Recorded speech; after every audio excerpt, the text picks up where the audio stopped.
অন্তর্বর্তী সরকারের প্রধান উপদেষ্টা ডক্টর মোহাম্মদ ইউনূস বৈঠক করছিলেন। সেই বৈঠক শেষ হয়েছে। আমরা সেই বৈঠকের বিস্তারিত জানতে চাই।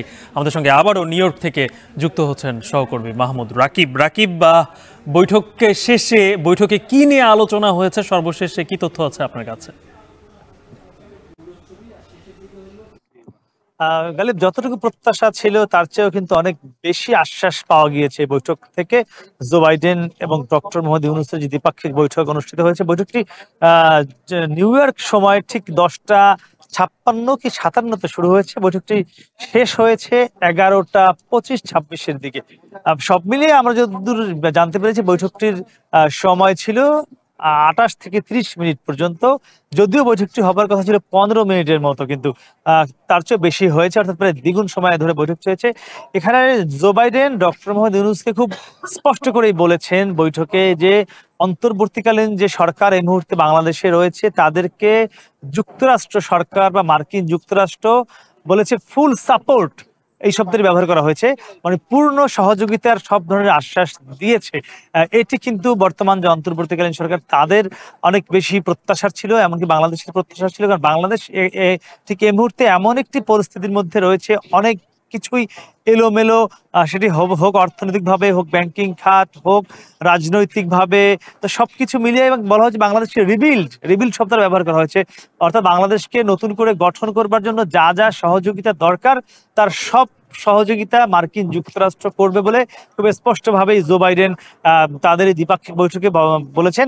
এবং তিনি যে ছাত্র জনতার যে গণ অভ্যুত্থান হয়েছে, গণ অভ্যুত্থানে যারা হতাহত হয়েছেন, যারা নিহত হয়েছেন, যারা আহত হয়ে চিকিৎসা করছেন, বিভিন্ন জায়গায় আছেন, তার খোঁজ খবর নিয়েছেন। এবং তিনি কিন্তু সেই বৈঠকে ডক্টর মোহাম্মদ ইউনূসের কাছে শোক প্রকাশ করেছেন এই ছাত্রদের গণ অভ্যুত্থানের ব্যাপারে এবং যারা আহত নিহত হয়েছে তাদের ব্যাপারে। এবং সেখানে doctor Mohammad Yunus Joe Biden একটি বই উপহার দিয়েছেন, যে বইটি মূলত গণ অভ্যুত্থানের পরে বা গণ অভ্যুত্থান চলাকালীন সময় দেশের বিভিন্ন জায়গায় যে দেয়াল লিখনগুলো হয়েছিল কর্তৃত্ববাদী সরকারের সাবেক প্রধানমন্ত্রী শেখ হাসিনাকে নিয়ে, আওয়ামী লীগের দুঃশাসন নিয়ে, দুর্নীতি নিয়ে, জুলুম নিপীড়ন নিয়ে যে দেয়াল লিখনগুলো হয়েছিল পুরো দেশ জুড়ে, এবং শেখ হাসিনা বাংলাদেশ থেকে পদত্যাগ করে পালিয়ে যাবার পর তাকে নিয়ে যে দেয়াল লিখনগুলো হয়েছিল সেগুলোকে নিয়ে একটি বই করা হয়েছে।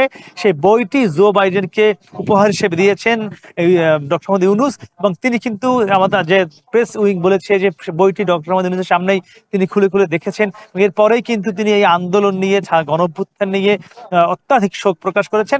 এবং তিনি আরেকটি বিষয়ে আমরা প্রেস উইং এর মাধ্যমে এখনো নিশ্চিত হতে পারিনি, জিএসপি সুবিধা নিয়ে কোনো ধরনের আলোচনা হয়েছে কিনা, কিংবা বাংলাদেশে যে জিএসপি সুবিধা বাতিল করা হয়েছে গত সরকারের দুঃশাসনের প্রতিবাদে, সেটি নতুন করে দেওয়া হবে কিনা, সেটি কোনো আশ্বাস জো বাইডেন দিয়েছেন কিনা, সেটি আমরা এখনো পর্যন্ত জানতে পারিনি। এর পাশাপাশি আরো একটি বিষয় জো বাইডেন এই বৈঠকে নিশ্চিত করেছেন, যে অর্থনৈতিকভাবে এবং নতুন নতুন বিনিয়োগ কিভাবে বাংলাদেশে বাড়ানো যায়, আর্থিকভাবে যারা ধনী দেশগুলো রয়েছে তারা কিভাবে নতুন করে বাংলাদেশে বিনিয়োগ করবে, এটিও তিনি বলেছেন। তিনি এই বিষয়টি বিশ্ব নেতাদের সামনে তুলে ধরবেন এবং যারা বিশ্বের বড় বড় ব্যবসায়ী রয়েছেন, বড় বড় ব্যবসায়িক দেশ রয়েছেন, সেসব জায়গায় তো জো বাইডেন যাতে নতুন করে বাংলাদেশে এইসব ব্যবসায়ীরা বিনিয়োগ করে সে বিষয়টিও তিনি দেখবেন। এবং আমরা যে ছবিগুলো দেখেছি সেই বৈঠকের, সেই ছবিগুলো কিন্তু খুব হৃদ্যতাপূর্ণ ছিল। আমরা দেখেছি ডক্টর মোহাম্মদ ইউনূসকে জো বাইডেন একদম কিন্তু জড়িয়ে ধরেছেন। তাদের মধ্যে যে একটি দীর্ঘদিনের সম্পর্ক সেটি কিন্তু খুব স্পষ্টভাবেই এই ছবিগুলোতে প্রমাণ বা উঠে এসেছে। অর্থাৎ শুধু যে মাত্র বাংলাদেশের অন্তর্বর্তীকালীন সরকার হিসেবেই নয়, জো বাইডেনের সঙ্গে ডক্টর মোহাম্মদ ইউনূসের যে একটি দীর্ঘদিনের আলাপ, দীর্ঘদিনের পরিচয়, সেটিও কিন্তু এইসব ছবিতে ফুটে উঠেছে। তো সব মিলিয়ে বলাই যায় যে 16 কোটি বাংলাদেশের মানুষের যে দীর্ঘ প্রত্যাশা ছিল বৈঠকটি নিয়ে, সেটি কিন্তু পূরণ হতে চলেছে জো বাইডেনের পূর্ণ সহযোগিতা করার আশ্বাসের মাধ্যমে।